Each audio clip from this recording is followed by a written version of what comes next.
बिस्मिल्लाहिर्रहमानिर्रहीम। अस्सलाम वालेकुम। लास्ट लेक्चर में हमने डिस्कस किया था कि ऑर्गेनाइजेशनल बिहेवियर की डेफिनेशन क्या होती है। हमने ऑर्गेनाइजेशन को और बिहेवियर को सेपरेटली डिफ़ाइन किया। हमने बताया कि ऑर्गेनाइजेशन की जो बेसिक डेफिनेशन है उसमें क्या मॉडर्नाइजेशन आ चुकी हुई है और बिहेवियर को कैसे सिंपलिस्टिक वे में डिफ़ाइन किया जा सकता है। फिर हमने ऑर्गेनाइजेशन बिहेवियर को as a separate branch of study के तौर पे आइडेंटिफाई किया था कि किस तरह से ये एकेडेमिया के अंदर एक सब्जेक्ट के तौर पे मौजूद है। कि पहले अगर ये एक टॉपिक था तो आज एक प्रॉपर सब्जेक्ट है जो कि मास्टर्स और ग्रेजुएशन लेवल पे पढ़ाया जाता है। और देन हमने डिस्कस किया था कि जो प्राइमरी बेसिक कंपोनेंट्स थे like four functions of management थे, मैनेजमेंट इंटरपर्सनल रोल थे, वहाँ से गुजरते हुए हम ऑर्गेनाइजेशनल बिहेवियर प्रोसेस तक कैसे पहुँचे। कि जिसमें तीन चीज़ें हमारे पास होती हैं, इनपुट होते हैं, प्रोसेसेस होते हैं और आउटपुट होते हैं। इनपुट के अंदर हम डिफरेंट तरह के इंडिविजुअल लेवल फैक्टर्स डालते हैं। पर्सनालिटी होती है, इमोशंस एंड मूड्स होते हैं, एटीट्यूड होता है, बिहेवियर होता है एम्प्लॉयज़ का, लीडरशिप होती है, ये सारी चीज़ें होती हैं। फिर आपके जो प्रोसेसेस होते हैं उसमें ग्रुप लेवल प्रोसेसेस होते हैं, ग्रुप फॉर्मेशन की स्टेजेस होती हैं, मोटिवेशन होती है, परसुएजन होती है, हर तरह की। एंड देन अल्टीमेटली आउटकम में आके आपके पास पॉजिटिव आउटकम एक गुड ऑर्गेनाइजेशन परफॉर्मेंस की फॉर्म में, जबकि नेगेटिव आउटकम विड्रॉल की फॉर्म में या ऑर्गेनाइजेशनल टर्नओवर की फॉर्म में आपको मिलता है। सो ये हमने लास्ट लेक्चर में डिस्कस किया था। आज हम सबसे पहले परस्यू करेंगे अब ऑर्गेनाइजेशन बिहेवियर का सबसे पहला topic which is known as diversity management. इससे पहले अगर ऑर्गेनाइजेशन बिहेवियर को प्रॉपरली एक मैनेजर, एक एम्प्लॉयर या एक एम्प्लॉय स्टडी ना करे तो उसका नुकसान क्या है। जब हम बिहेव प्रॉपरली नहीं कर पाएंगे किसी ऑर्गेनाइजेशन के अंदर, या हम लोगों से, अपने कोलीग से, अपने फेलो से अच्छा बिहेव नहीं करवा पाएंगे एक ऑर्गेनाइजेशन के अंदर, तो वहाँ पे उस ऑर्गेनाइजेशन में विड्रॉल का बिहेवियर बहुत ज़्यादा हो जाएगा। विड्रॉल क्या होता है? विड्रॉल ये नहीं होता कि आप ऑर्गेनाइजेशन छोड़ के चले जाते हैं। विड्रॉल बाज़ का ये भी होता है कि आप उसी सेटिंग के अंदर एग्जिस्ट करते हैं, लेकिन आपका माइंड कहीं और होता है, आपका हार्ट कहीं और होता है और आपका पैशन कहीं और होता है। But you are just there for some kind of monetary incentives और some kind of basic incentives, जिनको लूज करने का फियर आपको ऑर्गेनाइजेशन तो नहीं छोड़ने देता, लेकिन अल्टीमेटली आप ऑर्गेनाइजेशन का एक प्रोडक्टिव पार्ट नहीं रह पाते। तो अगर हम ऑर्गेनाइजेशन बिहेवियर को आज से ठीक तरीके से पढ़ना नहीं शुरू करेंगे, उसकी प्रैक्टिकलिटी के अंदर नहीं जाएंगे, तो प्रॉब्लम ये होगी कि कल को जब आप किसी ऑर्गेनाइजेशन के एम्प्लॉय होंगे, कल को जब आप किसी ऑर्गेनाइजेशन के टॉप लेवल के एम्प्लॉय होंगे, कल को आप जब किसी फर्म के पार्टनर होंगे, तो आपसे चीज़ें उस पर्सपेक्टिव से मैनेज नहीं हो पाएंगी और आपके जो कोलीग्स हैं वो विड्रॉल की तरफ चले जाएंगे। हमें इस विड्रॉल को रोकना है, हमें सर्वाइवल को इंश्योर करना है, और इस विड्रॉल को रोकने और इस सर्वाइवल को इंश्योर करने के लिए ये चीज़ें बहुत ज़्यादा ज़रूरी हैं कि ये समझा जाए कि ऑर्गेनाइजेशन बिहेवियर के तमाम कंपोनेंट्स को कैसे डील किया जा सकता है। आज का जो हमारा पहला टॉपिक है वो ऑर्गेनाइजेशनल डाइवर्सिटी का है। इस लेक्चर को हमने दो हिस्सों में कन्वर्ट किया है। पहले हिस्से में एक प्रैक्टिकल एक्टिविटी थी, आज आपको पहली स्किल सिखाई गई है। वो स्किल कौन सी सिखाई गई है? That how you can be a fashion और टेक्सटाइल डिज़ाइनर। आपको ये सिखाया गया है कि एक मॉकअप को कैसे डिज़ाइन करते हैं और इसमें डाइवर्सिटी कैसे अपना रोल प्ले करती है। वो एक 47 मिनट की एक वीडियो है जो आपको इसके साथ ही अपलोड करके दी जाएगी, और उसमें मैंने स्टेप बाय स्टेप एक मॉकअप को डिज़ाइन करना सिखाया है, और उसी में आपकी एक एक्टिविटी भी अनाउंस की है जो मैं इस लेक्चर के आखिर में दोबारा रिपीट भी कर दूंगा। सो ये उन 10 स्किल्स में से पहली स्किल है जो कि मार्केटेबल स्किल है। अगर आप पाकिस्तान फ्रीलांसर्स की वेबसाइट पे जाते हैं या फाइवर पे जाते हैं या freelancer.com पे जाते हैं, वहाँ पे आप लिखेंगे फैशन डिज़ाइनर और मॉकअप डिज़ाइनर, तो आप देखेंगे कि बहुत से क्लाइंट्स को इस तरह के लोगों की ज़रूरत है जिनको ये चीज़ आती है। तो आज आपको स्किल एक फ्री के अंदर आप में इन्वेस्ट की गई है ताकि आप उसमें एक्सपर्टीज जनरेट करके अगर अपनी फ्रीलांसिंग कैपेबिलिटी को इन्हेंस करना चाहते हैं और ज्वाइन करना चाहते हैं मार्केट प्लेस को, तो कर सकें, अपना अर्निंग हुड जनरेट कर सकें without putting many much effort, because you have already been taught each and everything very minutely. हाँ, अब आपको उसमें इंटरेस्ट लेकर उसको एडवांस लेवल पे खुद लेके जाना होगा। जो बेसिक चीज़ एक 47 मिनट के सेशन में बताई जा सकती थी, जो कंप्लीट एक पिक्चर दी जा सकती थी, वो आपको प्रैक्टिकल पिक्चर उसमें ज़रूर दे दी गई है। ये एक मार्केटेबल स्किल है, बहुत इन डिमांड स्किल है, और आप इसको फ़ायदा उठा सकते हैं सिर्फ और सिर्फ फ्रीलांसर बनने के लिए नहीं, बल्कि कल कलाम को जब आपका बीबीए मुकम्मल हो जाएगा, तो अगर आप फैशन इंडस्ट्री से रेलिवेंट या गारमेंट से रेलिवेंट या फैब्रिक से रेलिवेंट कोई अपना बिजनेस स्टार्ट करना चाहते हैं, so you guys will have a preliminary skill to do that. तो कोई भी अगर कंफ्यूज था यार ये चीज़ें कैसे बनती हैं, ये कैसे डिज़ाइन होती हैं, तो उस 47 मिनट की वीडियो के बाद you will be able to design the very own garments, very own fabrics, किस तरह से वो चीज़ों को डिज़ाइन किया जाता है। एनी हाउ उसमें डाइवर्सिटी का रोल प्ले किया गया था। तो एक हिस्सा वो है लेक्चर का, और एक हिस्सा ये है जो इस वीडियो के फॉर्म में आपके सामने प्रेजेंट किया जा रहा है। ये दो हिस्सों में मुश्तमिल होगा, एक 30 मिनट्स का सेशन होगा और एक 15 मिनट्स का सेशन होगा। Anyhow coming to the point, diversity. Diversity means चीज़ों का मुख्तलिफ होना, चीज़ों का वैरायटी में होना, चीज़ों का एक दूसरे से डिस्क्रिमिनेटिव वे में अलग होना। ठीक है, for example I have two remotes here, this remote is different than this. ठीक है ना, means there is diversity even in the remote models.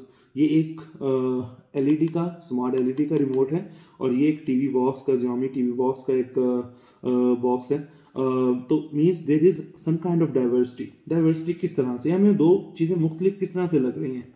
इसका साइज इसके साइज से ज़्यादा है, in the form of length, in the form of width even. इस पे जो बटन्स हैं वो इसके मुकाबले में कहीं ज़्यादा है। ठीक है, इसके ऊपर एक इंफ्रारेड की यहाँ पे आपको लाइट नज़र आ रही है, जबकि ये ब्लूटूथ ही कनेक्टेड है, ये इसको इंफ्रारेड की ज़रूरत नहीं है, ये उस लिहाज से मुख्तलिफ है।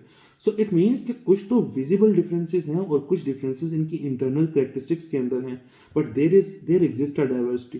ठीक है, ये है चीज़ों का मुख्तलिफ होना, कि चीज़ें एक ही कैटेगरी से बाज़त बिलोंग होकर रही होती हैं, लेकिन वो चीज़ें आपस में डिफरेंट होती हैं और चीज़ें सेम नहीं होती। एक और एग्जांपल ले लेते हैं। Let's suppose I have few ball points here.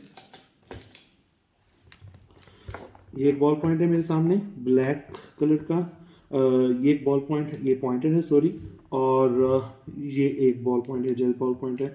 Means ये तीनों एक कैटेगरी से बिलोंग करते हैं, तीनों का काम तो पेपर पे लिखना है ना, but still there exist a diversity. Diversity in terms of colour, diversity in terms of packaging, diversity in terms of their internal functions. ये ग्रीन लिखेगा, ये गोल्डन ब्राउन लिखेगा और ये ब्लैक लिखेगा। ठीक है, तो ये डाइवर्सिटी है कि चीज़ें एक दूसरे से मुख्तलिफ हों, चीज़ें वैरायटी में हों, इसे डाइवर्सिटी कहते हैं। क्लासरूम के अंदर जब आप लोग बैठे होते हैं तो आप में से कुछ ऑब्वियसली मेल साइड में भी कुछ लोग होते हैं, फीमेल साइड में भी कुछ लोग होते हैं। That is a perfect form of diversity. आप एक घर में रहते हैं, कुछ आपके ब्रदर हैं, कोई सिस्टर हैं, मदर हैं, फादर हैं, you can see the gender diversity even there. आप एज डाइवर्सिटी वहाँ पे देख लेते हैं, कोई एजिड है, कोई कम एजिड है। Means differences are already everywhere. But the point is कि आप एक क्लास के अंदर सिर्फ और सिर्फ मेल एंड फीमेल स्टूडेंट्स को नहीं लेके आते, आप उन मेल एंड फीमेल स्टूडेंट्स को उनकी कुछ certain characteristics, certain mental abilities के बेस पे भी लेके आते हैं। अब वो करेक्टरिस्टिक्स या वो मेंटल एबिलिटीज नज़र नहीं बाज़ आती, लेकिन वो चीज़ें ऑलरेडी हर जगह पे मौजूद होती हैं। ठीक है ना, उनको आप इग्नोर नहीं कर सकते, आप ये नहीं कह सकते वो एब्सेंट है या वो मौजूद नहीं है, दे आर ऑलवेज देयर। एक एग्जाम्पल थोड़ी फनी हो जाएगी, बट लेट्स टेक दैट। एक मैं वीडियो देख रहा था एक मरतबा, उन्होंने एक फीमेल के ब्रेन और मेल के ब्रेन के दरमियान डिफरेंस बताया था। ठीक है, वो कहता है कि मेल का जो ब्रेन है ना वो different small cubes, small blocks पे मुश्तमिल होता है। यहाँ पे डिफरेंट स्मॉल क्यूब्स, अब तो यहाँ बाल हैं, वो बाल भी अब कम हो गए हैं, यानी यहाँ स्मॉल क्यूब्स और स्मॉल ब्लॉक्स होते हैं। ठीक है ना, और उन स्मॉल क्यूब्स और स्मॉल ब्लॉक्स करते क्या है, हर एक चीज़ के लिए अलग अलग ब्लॉक है।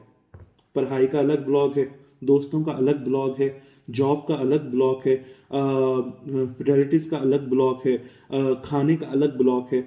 और जब उनमें से किसी का कोई एक ब्लॉक काम कर रहा होता है ना, उस वक्त दूसरा ब्लॉक उसके साथ टच नहीं करता। फॉर एग्जाम्पल जब हम खाने की बात कर रहे हैं तब मेल पर्सन सिर्फ खाने की बात कर रहे हैं, जब हम सोने की बात कर रहे हैं तो सिर्फ सोने की बात कर रहे हैं, जब पढ़ने की बात कर रहे हैं सिर्फ पढ़ने की बात कर रहे हैं, जब दोस्तों की बात कर रहे हैं सिर्फ दोस्तों की बात कर रहे हैं, जब फ्यूचर की बात कर रहे हैं सिर्फ फ्यूचर की बात कर रहे हैं, जब फैमिली की बात कर रहे हैं सिर्फ फैमिली की बात कर रहे हैं, because those blocks can't be connected, can't be touched with each other. But at the same time जो फीमेल का ब्रेन होता है ना, वो बॉक्सेस पे मुश्तमिल नहीं होता, ब्लॉक्स पे मुश्तमिल नहीं होता, वो वायर्स पे मुश्तमिल है, और वो वायर्स सारी की सारी आपस में मल्टी कनेक्टेड हैं। इट मीन्स कि जब एक फीमेल पढ़ने के मतलब बात कर रही होती है, eight the same time she is talking about her future, she is talking about her family, she is talking about the food, she is talking about the friends. एक ही वक्त में वो मल्टी प्रोसेसिंग कर रही होती हैं। ठीक है ना, सो अगर वो खाने की बात करें तो eight the same time she is talking about her studies, she is talking about her exams, she is talking about her future plans. वो एक ही वक्त में मल्टीपल चीज़ों के मतलब डिस्कशन कर रही होती हैं। ये मल्टी प्रोसेसिंग की एबिलिटी अल्लाह ताला ने खास तौर पे लेडीज़ को दी है। लेडीज़ ज़्यादा बेहतर मल्टी प्रोसेसर्स हैं as compare to male person, ये रिसर्च कहती है। लेकिन कोई बहुत ज़्यादा सिग्निफिकेंट डिफरेंस नहीं है, लेकिन स्टिल एक माइनर सा डिफरेंस ज़रूर मौजूद है। लेडीज़ को थोड़ा सा एज हासिल है इसमें। Any how, coming towards next point, एक ब्लॉक ह्यूमन माइंड में ऐसा है, मेल माइंड में, जिससे लेडीज़ बहुत एनवी फील करती हैं, जेलस फील करती हैं। वो बॉक्स है बॉक्स ऑफ नथिंगनेस का। एक ऐसा ब्लॉक है जो ब्लॉक ऑफ नथिंगनेस है, कि कुछ ऐसी स्टेट्स होती हैं जब जिसमें हम मेल पर्सन बिल्कुल कुछ सोच नहीं रहे होते, हम बिल्कुल ब्लैंक होते हैं, ठीक है ना।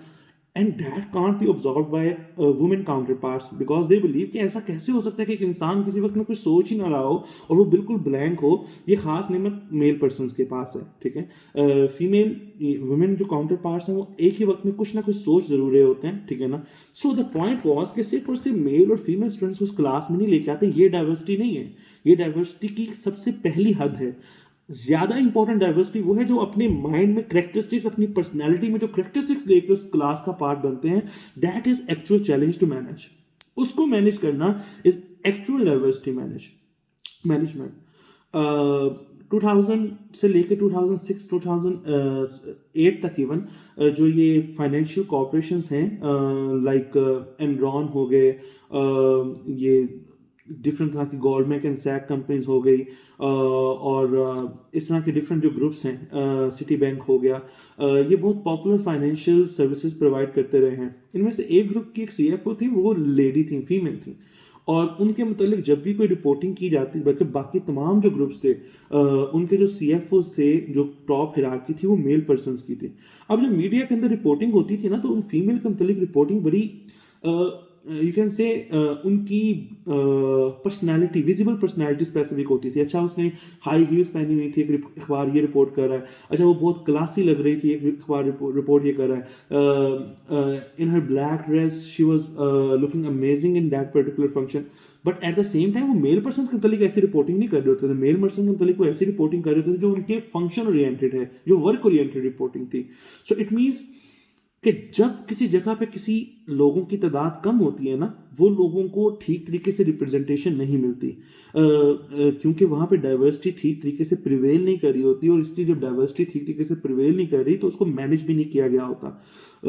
लेट्स सपोज एक क्लास है जिसके अंदर 48 मेल स्टूडेंट्स हैं और 2 फीमेल स्टूडेंट्स हैं। Either those 2 female students can survive during the whole tenure of BS? I don't think so. I think so that they will not able to survive. उनके लिए बहुत मुश्किल होगा, बहुत ज़्यादा मुश्किल होगा। They will always try for the escape. उनके लिए सर्वाइव करना मुश्किल हो जाएगा। एंड यही सेम रीज़न है कि जहाँ पे कोई चीज़ माइनॉरिटी के अंदर होती है, जब तक प्रॉपर डाइवर्सिटी मैनेजमेंट ना की जाए, उस चीज़ की वल्नरेबिलिटी बहुत ज़्यादा इंक्रीज होगी होती है। इसलिए हमें डाइवर्सिटी को मैनेज करना आना चाहिए। अब बात करते हैं डाइवर्सिटी की टाइप्स के ऊपर। डाइवर्सिटी की 2 टाइप्स हैं। एक टाइप है सरफेस लेवल डाइवर्सिटी और एक टाइप है deep level diversity. Surface level diversity वो है जो कि नजर आ जाती है, ठीक है ना, आपको नेकेड आई से पता चल जाता है, अच्छा यार ये चीज़ इस चीज़ से इस तरह से मुख्तलिफ है। जिस तरह अभी हम इसकी एग्जांपल ले लेते हैं, ओके, एक और एग्जांपल लेते हैं। ये दोनों क्या है? ये रिमोट्स हैं, ठीक है ना। सरफेस लेवल डाइवर्सिटी क्या है? सरफेस लेवल डाइवर्सिटी ये है कि ये ब्लैक कलर का है और ये वाइट कलर का है। ये एक नेकेड आई ऑब्जर्व कर सकती है। इसके जो बटन्स हैं उनका जो बेस है वो ब्लैक कलर की है, इसके बटन्स की जो बेस है वो ग्रे कलर की है। ये नेकेड आई ऑब्जर्व कर सकती है, ठीक है। इसकी जो शेप है that is a bit lengthy while its shape is a bit width wise increased. So ये कुछ चीजें हैं, डाइवर्सिटी हैं, जो हम ऑब्जर्व कर सकते हैं विद अ नेकेड आई। इसे कहते हैं सरफेस लेवल डाइवर्सिटी। लेकिन क्या मैं अगर इस रिमोट को एसी की तरफ करके ऑन करने की कोशिश करूं तो एसी ऑन हो जाएगा? नहीं होएगा। एयर कंडीशनर का रिमोट ये है, ये टीवी का रिमोट है। अब ये इनके चेहरे पे नहीं लिखा कहीं पे भी, लाइक इस पे तो मुझे ब्रांड नेम नजर नहीं आ रहा, लेकिन इस पे ब्रांड नेम चले एक्चुअली मौजूद है, लेकिन still at the same time Samsung के एलईडीज भी होती हैं, सैमसंग के टीवीज भी, एयर कंडीशन भी होते हैं और एलईडीज भी होती हैं। सो ये किसको ऑपरेट करेगा, ये किसको ऑपरेट करेगा? ये इनके इंट्रिंसिक फंक्शंस हैं, ये जो फेस पे नजर नहीं आ रहे। इट मींस कि it is called deep level diversity. ये डीप लेवल डाइवर्सिटी है। इन दो चीजों को देख के आप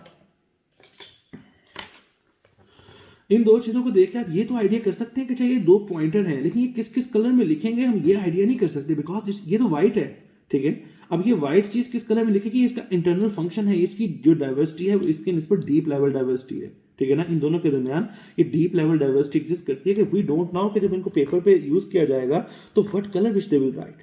हम ये कह सकते हैं कि इसका कलर मुकम्मल वाइट है, इसका कलर ग्रे और गोल्डन का कम्बिनेशन है, सो मीन्स ये विजिबल, ये सरफेस लेवल डाइवर्सिटी थी, जबकि ये डीप लेवल डाइवर्सिटी थी।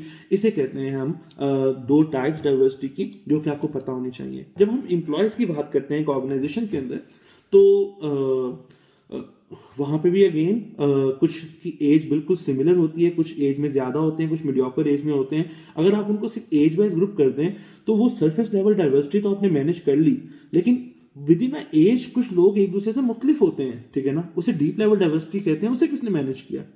एक एग्जाम्पल मैंने डिफरेंट केसेस के अंदर बार बार पढ़ी है, वो है टोयोटा की एग्जाम्पल।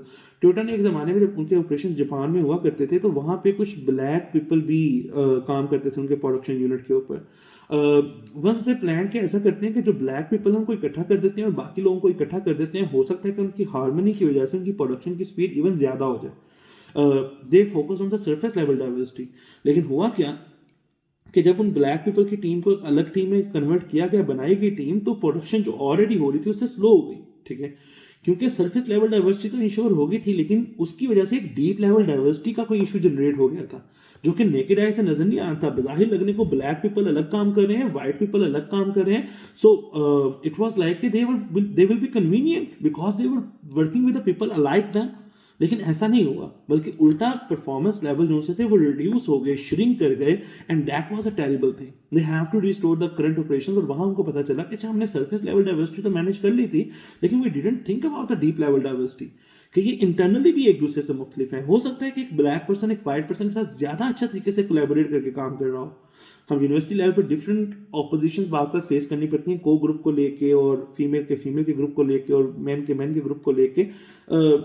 उसमें भी बात आर्गुमेंट ये दिया जाता है कि जो अगर लेडीज एक ही ग्रुप के अंदर ज्यादा बेहतर काम कर सकती हैं, लड़के एक ग्रुप के अंदर ज्यादा बेहतर काम कर सकते हैं, but that is a simple assumption based on the surface level diversity. हो सकता है कि 2-3 मेल और 2-3 फीमेल अगर एक ग्रुप के अंदर हैं, वो सब बाकी ग्रुप्स को आउट क्लास कर जाएं, क्योंकि उनकी जो डीप लेवल डाइवर्सिटी है शायद वो अच्छे तरीके से मैनेज और अच्छे तरीके से अलाइक है। So it means that there can be multiple things, there can be multiple faces जो कि एक चीज के अंदर हो सकते हैं और वो अफेक्ट करते हैं उसके मुख्तलिफ होने को।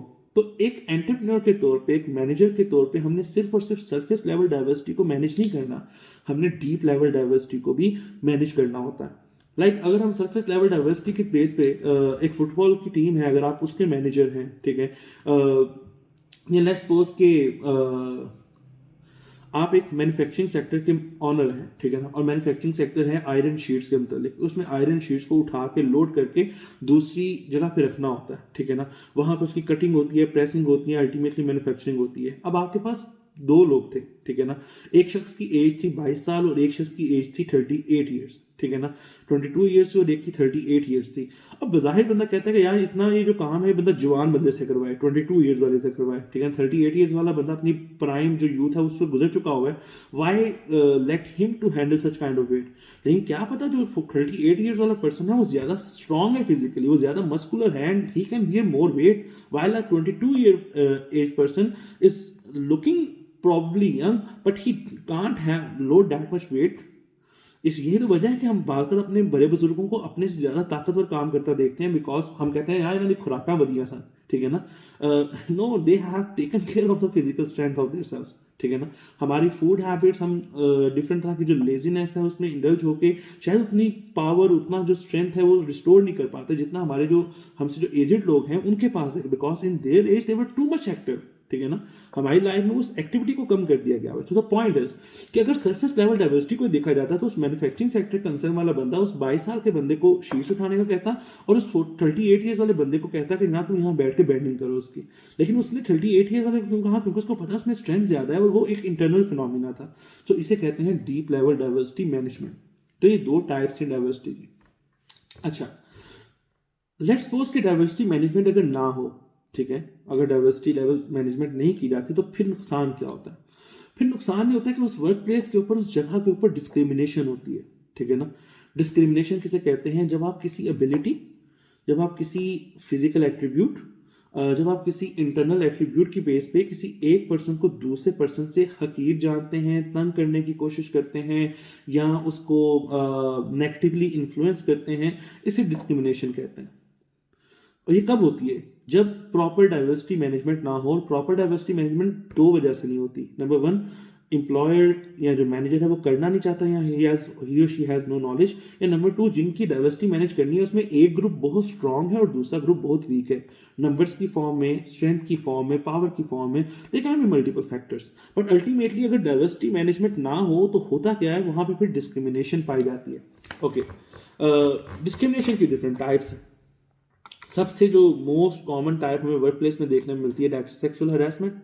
सेक्सुअल हरासमेंट मीन्स के एक वर्क प्लेस के अंदर जो जेंडर ज़्यादा पावर में हो, ठीक है ना, वो दूसरी जेंडर को सेक्सुअली हरास करती है। सेक्स मतलब कि अपनी वो जेंडर की बेस पे उनके ऊपर इन्फ्लुएंस करने की कोशिश करते हैं। ये सबसे ज़्यादा देखने को मिलता है हमारी सोसाइटी में। ज़्यादातर male to female sexual harassment होती है, जबकि जो यूरोपियन सोसाइटीज़ हैं उनमें even female to male sexual harassment के भी केसेस सामने आते रहते हैं। ये सबसे सिंपल टाइप है डिस्क्रिमिनेशन की। यहाँ पे अक्सर औकात ये आर्गूमेंट यूज़ किया जाता है कि जो डिफरेंट जो फेमिनिस्ट हैं वो इस तरह का आर्गूमेंट लेके आते हैं कि बाज़ का एक जो फीमेल होती हैं वो अपने फीमेल होने को एज अ स्ट्रेंथ की बजाय वीकनेस समझना शुरू कर देती हैं, और जब वो उस चीज़ को पोर्ट्रे करती हैं तो they get more vulnerable at the work force. ये एक अलग डिबेट है, इसको एक बिल्कुल मुख्तलिफ डिबेट की तरफ वो लोग ले जाते हैं। So the point is, being a female is not a problematic part of a workplace. Females can be as much as productive as a male person, and it is the reality. Sometimes they might be more productive, but the only thing is that they have to think beyond this gender differences. मेरा नहीं ख्याल कि एक female जानबूझ के खुद को gender difference के अंदर इंगेज करती हैं या इंडल्ज करती हैं। ये जो इर्द गिर्द के सर्कमस्टांसिस होते हैं वो इन्फोर्स कर देते हैं। But being a young workforce like you guys, जिन्होंने आगे वर्कफोर्स का पार्ट बनना है, उन्होंने वर्कफोर्स को इस जेंडर फिनोमिना से बिल्कुल सेपरेट कर देना है। जिस तरह हम कोशिश कर करके आहिस्ता आहिस्ता अपने क्लासरूम्स को जेंडर फिनोमिना से सेपरेट कर चुके हैं ना, और यही वजह है कि आज हम को ग्रुप बनाने में ज़्यादा कंफर्टेबल होते हैं, क्योंकि आज से 10 साल पहले और आज क्या नाम है, को ग्रुप बनाना आसान इसलिए है, या ग्रुपिंग करना ईजी इसलिए हो जाती है क्योंकि समहाउ बिल्कुल थोड़ा सा माइन्यूटली आप लोगों ने जेंडर से बियॉन्ड सोचना शुरू किया है, ठीक है ना। अब वो चीज़ें इतना ज़्यादा पिंच नहीं करती। सो इट मीन्स जो सबसे कॉमन डिस्क्रिमिनेशन की प्रैक्टिस है वो सेक्सुअल हरेसमेंट है किसी भी वर्क प्लेस के अंदर। जो दूसरी कॉमन प्रैक्टिस है, that is called verbal abuse. हम बाज़ सेक्सुअली हरास नहीं किसी को करते, अपने जेंडर की बेस पे नहीं करते, लेकिन हम बाज़ वैसे मुंह फट होते हैं, रूड होते हैं, बदतमीज़ होते हैं, और हम क्या नाम है, लोगों को वर्बली अब्यूज़ करते हैं। कुछ लोगों की वर्क प्लेस के ऊपर ऐसी आदत बन जाती है कि जब तक वो अब्यूज़ ना करें वो अपनी बात ही स्टार्ट नहीं कर पाते। वो अब्यूज़ चाहे मजाक में कर रहे हो, वो अब्यूज़ चाहे एक लाइट हेडेड मूड में कर रहे हो, लेकिन अल्टीमेटली इससे एक वर्क प्लेस का पूरा डेकोरम डिस्टर्ब होता है। सो वर्बल डिब्यूज़ जो अब्यूज़ है वो एक बहुत बड़ी डिस्क्रिमिनेशन प्रैक्टिस है जो कि नॉर्मली वर्क प्लेसेस में एग्जिस्ट करती है। जो थर्ड मोस्ट कॉमन प्रैक्टिस है वो इंटिमिडेशन है। इंटिमिडेशन का मतलब ये होता है कि आप किसी को किसी की फिजिकल करेक्टरिस्टिक की बेस पे तंग करें, उसको टॉन्ट करें फिजिकल करेक्टरिस्टिक की बेस पे, उसके अपीयरेंस की बेस पे। लेट्स सपोज कि अमेरिका के अंदर नॉर्मली ये होता है कि वहाँ पे वाइट अमेरिकन भी हैं, ब्लैक अमेरिकन भी हैं। तो जो ब्लैक अमेरिकन हैं उनके नॉर्मली जो लोअर लिप्स हैं वो काफ़ी ज़्यादा थिक होते हैं, ठीक है ना। और यही वजह है कि जो उनके ऑफिस होते हैं ना, तो जो वाइट काउंटर पार्ट्स हैं बाज़ का उनको तंग करने के लिए उनके ऑफिस के बाहर ना उनके फेक लिप्स हैंग कर देते हैं जो कि काफ़ी मोटे मोटे बने होते हैं, just to pinch their physical attribute, ठीक है ना। उसको तंग करने के लिए, उनको टॉन्ट करने के लिए ये किया जाता है। लेट्स सपोज हमारी पाकिस्तान की सोसाइटी के अंदर एक बंदा अच्छा खासा ओबीस है, फैट है, हेल्दी है, तो आप उसके टेबल पे जाके गोलगप्पा रख देते हैं, ठीक है ना। तो आप मतलब उसकी फिजिकल कैरेक्टरिस्टिक को यहाँ पे इस तरह से पिंच कर रहे हैं, उसको तंग करने की कोशिश कर रहे हैं, ठीक है ना। आप क्या नाम है, एक शख्स जिसके बाल ही नहीं है, बिल्कुल भी नहीं है, ठीक है ना, he is a completely bald person, और आप तो गिफ्ट में कोई कंघी दे देते हैं, तो it means it is called intimidation. कि मीन आप किसी के फिजिकल एट्रीब्यूट की बेस पे उसको तंग करते हैं। ये तीसरी कॉमन फॉर्म है डिस्क्रिमिनेशन की। जो फोर्थ कॉमन फॉर्म है डिस्क्रिमिनेशन की, उसका नाम इंसिविलिटी है, ठीक है ना। वर्क प्लेस इंसिविलिटी है। इंसिविलिटी है तो फोर्थ कॉमन, लेकिन ये बहुत ही डेंजरस डिस्क्रिमिनेशन की प्रैक्टिस है। उसकी रीज़न ये है कि इसमें अम्बिगुअस इंटेंट होती है। अम्बिगुअस इंटेंट ये है कि वी डोंट नो कि किसी पर्सन ने स्पेसिफिकली हमें तंग करने के लिए एक्शन किया है या उसने ये एक्शन नहीं किया। लेट्स सपोज कोई बंदा या बाहर मेरे ऑफिस से इस टाइम गुजर रहा है और वो जाते जाते इस तरह से विसल कर देता है, ठीक है ना, दरवाज़ा बंद है, मुझे देखा नहीं है, ठीक है ना, क्योंकि दरवाज़ा खुला तो मुझे पता होता है उसने मुझे देख के की है, या उसने गुजरते हुए वैसे ही किसी ख्याल में था उसने विसल कर दी है, या उसको सामने अपना दोस्त नजर आया उसको बुलाने के लिए विसल कर दी है, ठीक है ना। So now there is an ambiguous intent, पता नहीं है कि मुझे तंग करने के लिए किया गया है कि नहीं किया गया। अगर मैं समझ लूँ मुझे तंग करने किया गया और मैं हार्श रिएक्शन दे दूँ तब प्रॉब्लम हो सकता है कि ना मुझे तंग करने के लिए ना किया गया हो। अगर मुझे तंग करने के लिए किया गया था और मैं बिल्कुल साइलेंट रह लूँ तो एक और तरह की encouragement and motivation. So this is the most difficult type of discrimination to handle and it is called work place incivility. Incivil से इनसिविलिटी का ये वर्ड निकला है, और वर्क प्लेस इनसिविलिटी को टैकल करना बड़ा मुश्किल है बिकॉज हम बात का जान नहीं पाते हैं। वो होता है ना कि पता है कि मेरे दोस्त ने पानी पीने जाना है फ्रिज के करीब, तो उसका को वर्कर क्या करता है कि पानी पी के वहाँ से गिलास गायब कर देता है। वो आता है बेचारा, देखता है इसने पानी गिलास नहीं है, तो फिर वहाँ क्लास में चला जाता है और लेक्चर लेने लग जाता है। अब उसको नहीं पता कि उसको स्पेसिफिकली तंग करने के लिए किया गया था कि नहीं किया गया था, बट दैट इज इनसिविलिटी क्योंकि अम्बिगुअस इंटेंट मौजूद थी। इसके मुकाबले में जो फिफ्थ डिस्क्रिमिनेशन प्रैक्टिस है उसका नाम है work place bullying. Work place bullying क्या है? वर्क प्लेस बुलिंग स्पेसिफिकली एक सीधा सीधा आप पंगा लेते हैं किसी से, किसी को इमोशनली हर्ट करने की कोशिश करते हैं, फिजिकली नहीं तंग करते, आप इमोशनली और मेंटली हर्ट करते हैं। इसमें एम्बिगुअस इंटेंट नहीं होती, इसमें पता चल रहा होता है कि अगला बंदा किसी पर्सन को तंग कर रहा है। इसे वर्क प्लेस बुलिंग का नाम दिया जाता है। वर्क प्लेस बुलिंग जो सी है इसमें बहुत सी रिसर्च की जा चुकी है। वर्क प्लेस इंसिविलिटी पर भी रिसर्च की जा चुकी है, लेकिन रिसर्च के अंदर जो मोस्ट इन दोनों में से जो ज़्यादा पॉपुलर वेरिएबल है वो वर्क प्लेस बुलिंग का है। इन्हीं की एक फॉर्म वर्क प्लेस सिनिसिज्म के तौर पे भी इंट्रोड्यूस हुई है, और वो आहिस्ता से साइबर बुलिंग वाली साइड पे, साइबर इंसिविलिटी वाली साइड पे भी जाती जा रही है। लेकिन जो 5 मोस्ट डिस्क्रिमिनेटरी प्रैक्टिसेस हैं वो यही थी। जो 6th वन है वो है फिजिकल असॉल्ट, ठीक है ना। आप वाकई फिजिकली किसी को नुकसान पहुंचाने की कोशिश करें एक वर्क प्लेस के ऊपर, बाज़ का उन्होंने अपने टूल्स पकड़े होते हैं एम्प्लॉयज़ ने, उसके साथ किसी को हर्ट कर देते हैं, बाज़ का वैसे उनकी कोई लड़ाई हो जाती है, गुत्थम गुत्था हो जाते हैं, तो ये फिजिकल असॉल्ट 6 टाइप की डिस्क्रिमिनेशन है। तो पॉइंट वॉज कि अगर आप एक प्लेस में अच्छे तरीके से डाइवर्सिटी मैनेज नहीं करते तो डाइवर्सिटी मैनेज करने का नुकसान ये है कि इन 6 में से कोई ना कोई प्रैक्टिस वहाँ पे इमर्ज हो जाती है, और जब इन 6 में से कोई ना कोई प्रैक्टिस वहाँ पे इमर्ज होती है तो आपका पूरा जो वर्क डेकोरम है, जो पूरा आपका ऑर्गेनाइजेशनल सिस्टम है, वो सारा का सारा डिस्टर्ब होता है। इस डिस्टर्बेंस से बचने के लिए हमें एक अच्छी डाइवर्सिटी मैनेजमेंट आनी चाहिए। अगर हमें वो अच्छी डाइवर्सिटी मैनेजमेंट नहीं आएगी तो हमारे लिए प्रॉब्लम होगी और उस चीज़ को कवर करना मुश्किल हो जाएगा। तो इन डिस्क्रिमिनेटरी प्रैक्टिस से बचने के लिए बेसिकली हम कोशिश करते हैं कि हमारी ऑर्गेनाइजेशन के अंदर डाइवर्सिटी मैनेजमेंट प्रिवेल करे। अच्छा, अब डाइवर्सिटी के हम टाइप्स देख चुके हैं, 2 हैं बेसिकली, लेकिन डाइवर्सिटी किस किस चीज़ को मद्देनजर रख के की जाती है, डाइवर्सिटी की डिफरेंट फॉर्म्स कौन कौन सी हैं, अब हम ज़रा उनको डिस्कस कर लेते हैं। सबसे कॉमन फॉर्म जो अब हम डिस्कस कर चुके हैं that is diversity based on sex, diversity based on gender, male female, उनकी बेस के ऊपर क्या नाम है हम मैनेज करते हैं डाइवर्सिटी को। तो वर्क प्लेस के अंदर किस तरह के काम एक मेल पर्सन से करवाने चाहिए, किस तरह के काम एक फीमेल पर्सन से करवाने चाहिए। सबसे पहली जो सबसे इम्पॉर्टेंट चीज़ है वो तो हमें पता है ग्राउंड लेवल पे कि जो हमें उनकी एक्सपर्टीज़ देखनी है, हमें उनकी क्वालिफिकेशंस देखनी है, हमने उनकी स्किल्स देखनी है, उस हिसाब से हम उनको किसी पर्टिकुलर जॉब पे एलोकेट कर देते हैं। लेकिन यहाँ पे क्लैश ये आता है बहुत का, एक मेल और फीमेल की ऑन पेपर जो एबिलिटीज़ हैं, स्किल्स हैं, क्वालिफिकेशन है, वो सब सेम है, देन व्हाट। हमें मेल पर्सन्स को नॉर्मली आउटगोइंग जॉब्स के लिए पाकिस्तान जैसी सोसाइटी में ज़्यादा प्रेफर करते हैं, ठीक है ना, because in this way are women can be less vulnerable, जो मेरे ख्याल से रॉन्ग है। मेरे ख्याल से रॉन्ग इसलिए कि बात का मार्केट के अंदर जिन पर्सन्स को इनकाउंटर करना होता है उनको फीमेल ज़्यादा बेहतर तरीके से बात कर इनकाउंटर कर सकती हैं as compare to male persons. और अब इसको जो मर्जी कह लीजिए, लेकिन ये हमारी सोसाइटी के अंदर प्रिवेल करती है सिचुएशन समहाउ, ठीक है ना। एक कॉल आती है ना किसी ऑपरेटर की, और अगर वो ऑपरेटर की कॉल एक मेल की कॉल है तो बगैर कोई तरद्दुद किए बंद कर देते, काट देते हैं, क्योंकि हम वर्क कर रहे होते हैं अपना, हम कहते हैं यार ये क्यों इसने कॉल की है, किसी कंपनी का रिप्रेजेंटेटिव था, हम उसकी बात भी नहीं सुनते। उसी के मुकाबले में किसी फीमेल की बात आए ना तो हम कंपैरेटिवली रिस्पेक्टफुल वे में उसको डिसएग्री करते हैं। हम कहते हैं यार अच्छा आप ऐसा कीजिएगा, बाद में कॉल कर लीजिएगा। ये नॉर्मल प्रैक्टिस है आप लोगों, इसमें कोई वो छुपने छुपाने वाली बात नहीं है, वाकई होता है ऐसे, क्योंकि क्रॉस जेंडर की रिस्पेक्ट बात पर बहुत ज़्यादा मैटर करती है। सो द पॉइंट वॉज कि अगर ऑन पेपर चीज़ें सेम है तो पाकिस्तान जैसी सोसाइटी में क्या बेस्ट ऑप्शंस हैं। आप आउटगोइंग जॉब के लिए बाज़ मेल को ज़्यादा ईजी उनको सिलेक्ट कर लेते हैं, और जो इन ऑफिस जॉब्स हैं उनके लिए फीमेल को रख लेते हैं, ठीक है ना।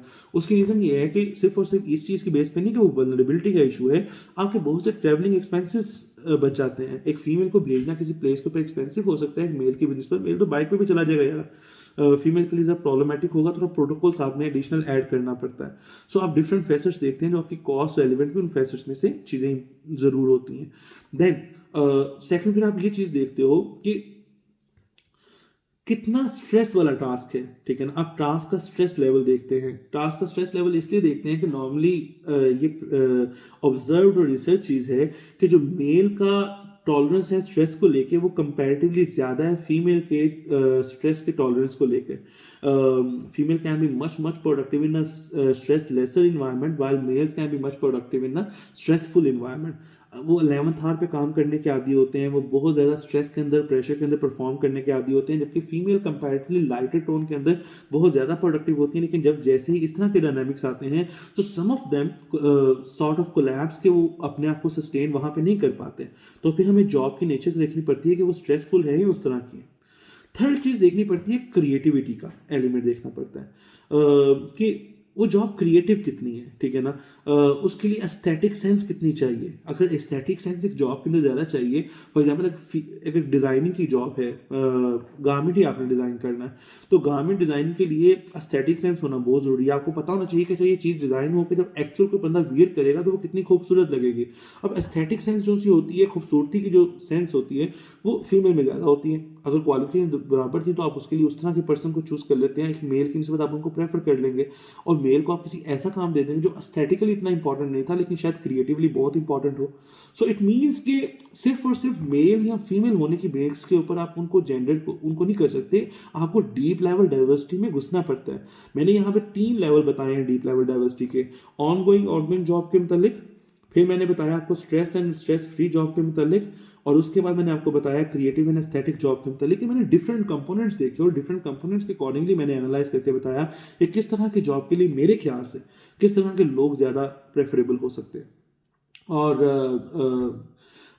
इसमें किसी और पर्सन की कोई और ओपिनियन डेफिनेटली हो सकती है। ये बिल्कुल भी ऐसा नहीं कि यही ऐसा हो। ये एक बिजनेसमैन के पॉइंट ऑफ व्यू से मैं आपको गाइड कर रहा हूँ कि अगर आपके बिजनेस के अंदर, आपके वर्क प्लेस के अंदर अगर ऐसा इन्वायरमेंट हो तो आपको भी डिफरेंट चीज़ें देखनी है। जैसा मैंने स्ट्रेस, क्रिएटिव एंड एस्थेटिक्स और आउटगोइंग एंड नॉट आउटगोइंग चीज़ों को मैंने मद्देनजर रखा। आप इसके अलावा फैक्टर्स ले सकते हो, टाइमिंग का फैक्टर ले सकते हो। अगर एक टाइमिंग और टाइमिंग है, रात के टाइम काम करना है, तो मेल पर्सन ज़्यादा सूटेबल रहेंगे फीमेल की निस्बत, ठीक है ना।